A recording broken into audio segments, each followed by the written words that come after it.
विश्व दरबार मो बापघर छाड़ी मो शाशुघर को जाऊँगी श्री गणेश हूँ मो शाशुघर तो बापघर को आसबू एमती मझे मझे बुलाइए आसबू आम सहित अच्छा जी कि ट्राजेडी क्वीन आमर यात्रा ट्राजेडी क्वीन भारती पंडा यात्रा विश्व दरबार रे बर्तमान से अभिनय कर सहित पचारि बुझा जे नाटकर जो विश्व दरबार कौ नाटक कौ भूमिका पर गुरुत्व रही वर्ष कौ नाटक को हिट रही आसंता वर्षर प्लानिंग विषय नमस्ते नाटक तो आमर विश्व दरबार में तो रही 5 वर्ष पर मुझे वर्ष छाड़ुची श्री गणेश जाऊँगी नेक्स्ट ईयर श्री गणेश तो सब जगह नाटक भल होती कौ नाटक खराब नुह जदि सब चरित्र को आम लिभे पारे तो सेटा हूँ एक्चुअली प्रकृत में जड़े कलाकार तो सब जगह नाटक भल आज नाटक आम देखुलु जो कि भारती पंडा सीता होती सीता चोरी होती पंचवटी कौन से नाटक विषय कहे कौन आप चरित्र तो सीटा एक्चुअली सीता माने सीता चोरी पंचवटी से गोटे कनसेप्ट हो कौन कि माने गोटे स्टोरी माने गोटे गाँ ड्रामा जमी गोटे हुए प्रथम गोटे ड्रामा ट्रेक होतापर आम फेरी जाइए नाटक स्टोरी को एक्चुअली लोक भावुथे कि पौराणिक टाइप पौराणिक जमा भी नुह तो खाली जस्ट टिके ड्रामा माने सांग सांग भितर जो ड्रामा करती छोट बेले जमी पिला बेले तो सही टाइप स्टोरीटा होती हाँ सीटा आम गोटे कलाकार होगी स्टोरी सब सांग होगी ड्रामा करुँ सिचुएसन को स्टोरीटा पलैछि देखिलु राइटर गोटे परिवेश सुरक्षा विषय चिंता कर नाटक मुख्य रखिंट जो पंचवटी कहीं जाइए ना परिवेश सुरक्षा करने जो परिवेश नष्ट करा पंचवटी को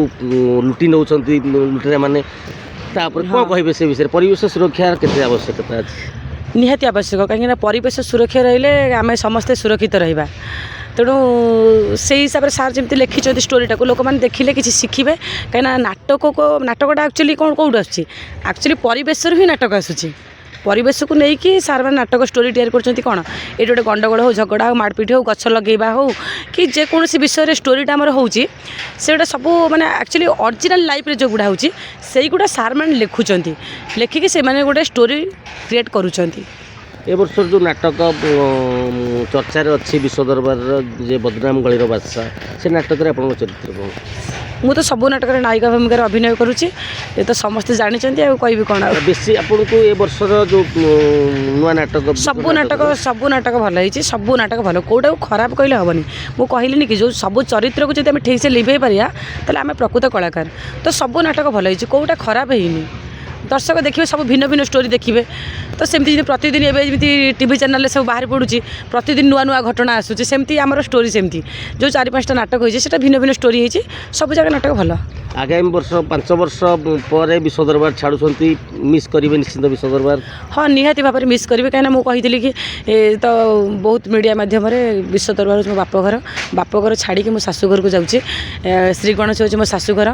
तो बापघर को आसबू एमती मझे मझे बुलाइए आसबू आते चर्चार अच्छी भारती पंडा जे राइजिंग मुड रे अच्छी यात्रा जगत में बर्तमान राइजिंग मुड रे हिरोइन हिसाब से अच्छा जे कि ट्राजेडी दर्शक को बांधि रखिंट कौन रहा आगामी वर्ष रे कौन आशावादी श्री गणेश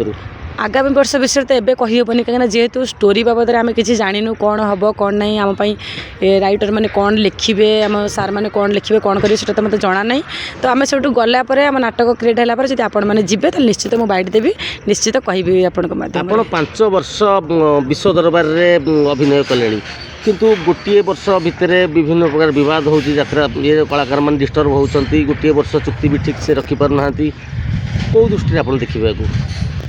नहीं मो मतरे तो विवाद ठीक नुह कहीं मुझे सब मोर थाए मोर कमिटमेंट हूँ कमिटमेंट मुझे सब बाइट्रे सब मध्यम कही मोर कमिटमेंट हूँ कमिटमेंट मुझे जिते ये अनुष्ठान में थी मत भी बहुत अलग अलग पार्टी ऑफर आसाला आमर जो ओनर भी जानते ये भी सब कि मुझे जाइनी कहीं जिते यूँ मुझे पैसाटा धरी दे थाए मोर अलग पार्टी ऑफर आसी था अधिक पैसा देव यहाँ देव से पैसा लोभी के पैसा लोभी थी मुझे पार्टी चेंज करती तो सहीटा कथा नुह गोटे मनुष्य थाए ना गोटे कमिटमेंट थाए आम जब कमिटमेंट ठीक रखा जमी कहते राति अधर भात मिले सेमती आम ठीक बाटे थिबा ताल निश्चित राति अधर भात मिल गोटे कलाकार टंका पर गुरुत्व देवा दरकार ना कला पर गुरुत्व देवा दरकार नहीं कला पर गुरुत्व देवा दरकार आम जब कला ठीक से परिवेशन कर पैसा आम पछरे गोड़ेब आम पैसा पछरे गोड़े हेनी शेष में भारती पंडा कौन ये अगणित यात्रा प्रेमी को कौन वार्ता देवे बाकी जो कलाकार माने कंट्रोवर्सी सृष्टि कर कला को स्थायित्व करूना विभिन्न पार्टी डिस्टर्ब होती से कौन वार्ता देवे ମୁଁ ସମସ୍ତଙ୍କୁ ତ ବାର୍ତ୍ତା ଦେବେ ଏଇଆ, କାହିଁକିନା ମୁଁ ତ ବାର୍ତ୍ତା ଦେବା ପାଇଁ କେହି ନୁହଁ, କାହିଁକି ନା ସମସ୍ତଙ୍କୁ ନିଜ ଉପରେ ନିଜେ ଡିପେଣ୍ଡ କରେ କିଏ କ'ଣ ଚାହୁଁଛି କ'ଣ ନାହିଁ, କ'ଣ ସିଏ ତାର କେମିତି କ'ଣ କରିବ କ'ଣ ନାହିଁ, ସେଇଟା ତାଙ୍କ ପର୍ସନାଲ୍ ମ୍ୟାଟର୍, ତାଙ୍କ ବିଷୟରେ ମୋର ମୁଣ୍ଡ ପୁରିବା ଆବଶ୍ୟକ ନାହିଁ। କିନ୍ତୁ ତଥାପି ଏତିକି କହିବି ଯେ କମିଟମେଣ୍ଟ ରଖ ତ ଯାତ୍ରା ପାର୍ଟି ଚାଲୁ, କିଛି ଯେତିକି ଆମ 150-200 ଲୋକ ଅଛନ୍ତି ସେମାନେ ବଞ୍ଚନ୍ତୁ, ଖାଲି ନିଜକୁ ଦେଖିଲେ ହେବନି, ତ ସମସ୍ତଙ୍କୁ ଦେଖନ୍ତୁ, କାହିଁକିନା ସମସ୍ତେ ବଞ୍ଚନ୍ତୁ। ଯିଏ ବଡ଼ କଳାକାର ସେମାନେ ଅଧିକ ପଇସାରେ ପଳାଉଛନ୍ତି, ଯେଉଁମାନେ ଛୋଟ କଳାକାର ଅଛନ୍ତି ତାଙ୍କର ପରିବାର ଅଛି, କି ଆମର ଯେତିକି 3 ଲକ୍ଷ 4 ଲକ୍ଷ କଳାକାର ଅଛନ୍ତି ସମସ୍ତେ ହଇରାଣ, ଜଣଙ୍କ ପାଇଁ ସମସ୍ତେ ହଇରାଣ ନ ହୁଅନ୍ତୁ, ଏତିକି ଅନୁରୋଧ କରିବି। ଯେଉଁ କଳାକାରମାନେ ଏମିତି କମିଟମେଣ୍ଟ ଫେଲ୍ କରୁଛନ୍ତି ସେମାନେ ଫେଲ୍ ନ କରନ୍ତୁ, କିନ୍ତୁ ସେ ଖାଲି ତାଙ୍କ ନିଜ ଭାତ ହାଣ୍ଡିଟାକୁ ସେ ନ ଦେଖନ୍ତୁ, କଳାକୁ ବୁଡ଼େଇ ନ ଦିଅନ୍ତୁ, ତ କଳା ସଂସ୍ଥାକୁ ବଞ୍ଚେଇ ରଖନ୍ତୁ। ଯେହେତୁ ଆମର ଗୋଟେ ଐତିହାସିକ କଳା ସଂସ୍ଥା, ତ କଳା ସଂସ୍ଥା ବଞ୍ଚିକି ରହୁ। ଆଉ ଏହା କହିବି ଯେ ମାନେ ଅଲଗା ମାନେ ଯେମିତି କହନ୍ତି ବଡ଼ ବଡ଼ ମାଛ ଯେମିତି ଛୋଟ ମାଛକୁ ଗିଳି ଦିଅନ୍ତି, ଯାତ୍ରା ପରିବେଶ ବର୍ତ୍ତମାନ ସେମିତି ହେଇଯାଇଛି। ବଡ଼ ବଡ଼ କଳାକାର କିଛି ଛୋଟ ଛୋଟ ମାଛକୁ ଗିଳି ଦେଉଛନ୍ତି, ଯେଉଁଥିପାଇଁ କି କିଛି ପରିବାର ମାନେ କ'ଣ ଚଳିବା ପାଇଁ ଅସୁବିଧା ହେବେ। ଯାତ୍ରା ଅନୁଷ୍ଠାନ ଯଦି ବନ୍ଦ ହେଇଯିବ, ଏମିତି ସିଚୁଏସନ୍ ଆସିବ, ତାହେଲେ ଅନ୍ୟ କଳାକାରମାନେ ଚଳିବେ କେମିତି? ସେମାନେ ସିନା ବଡ଼ କଳାକାର କିଛି ପଇସା ନେଇକି ରଖିଦେଇଛନ୍ତି, କିନ୍ତୁ ଅନ୍ୟ କଳାକାର ତ ପଇସା କିଛି ରଖିନଥିବେ। ସେମାନେ ଯେ ଡେଲି ରୋଜଗାର କଲେ, କେଉଁଠୁ ନେଲେ, ତାଙ୍କ ଘର ଚଳିଲା, ପରିବାର ଚଳିଲା, ସେମାନେ କ'ଣ କରିବେ? ତ ମୁଁ ଅନୁରୋଧ କରିବି ଏସବୁ ନ କରିବାଟା ଉଚିତ ବୋଲି ମୁଁ ଭାବିବି, ତାଙ୍କ ଇଚ୍ଛା। ତାପରେ ବି ଯଦି ଏମିତି ଲାଗି ରୁହେ ଫିଲ୍ମର ଯେଉଁ ଦୁର୍ଦିନ ଚାଲିଛି ବର୍ତ୍ତମାନ, ଯାତ୍ରାର ଭବିଷ୍ୟତ ସିଆଡ଼କୁ ଯିବନି ତ? ନିଶ୍ଚିତ ଭାବରେ ଯିବ, ଯାତ୍ରା ବୁଡ଼ି ଯାଇପାରେ। ଆଜି ମାଲିକମାନେ ଯାତ୍ରା ଅନୁଷ୍ଠାନ କରିଛନ୍ତି, ଯାତ୍ରା ଅନୁଷ୍ଠାନ ବନ୍ଦ କରିଦେବେ। ଯେଉଁ କଳାକାରମାନେ କୋଟି କୋଟି ଟଙ୍କା ନେଉଛନ୍ତି ସେମାନେ କ'ଣ ଯାତ୍ରା ପାର୍ଟି କରିପାରିବେ? ସେ ଯାତ୍ରା ପାର୍ଟି କରିପାରିବେନି। ସେମାନେ କ'ଣ ଛୋଟ ଛୋଟ କଳାକାରମାନଙ୍କୁ ଯେମିତି କହନ୍ତି କହିଲେନି କି ମାନେ ଗିଳି ଦେବେ। ଆମେ ପ୍ରଥମେ ମାଲିକମାନଙ୍କୁ ଧନ୍ୟବାଦ ଦେବା ନା କଳାକାରଙ୍କୁ ଧନ୍ୟବାଦ ଦେବା? ନାଇଁ, ପ୍ରଥମେ ତ ହେଉଛି ମାନେ ଦେଖନ୍ତୁ, ମାଲିକ ଆଉ କଳାକାର ସମସ୍ତେ ସମାନ, ସମସ୍ତଙ୍କୁ ନେଇକି ମାନେ ପରିପୂରକ। କଳାକାର ନଥିଲେ ମାଲିକ ରହିବେନି, ମାଲିକ ନଥିଲେ କଳାକାର ରହିବେନି। ତ ସେଥିପାଇଁ ଦୁଇ ପକ୍ଷରୁ ଧନ୍ୟବାଦ।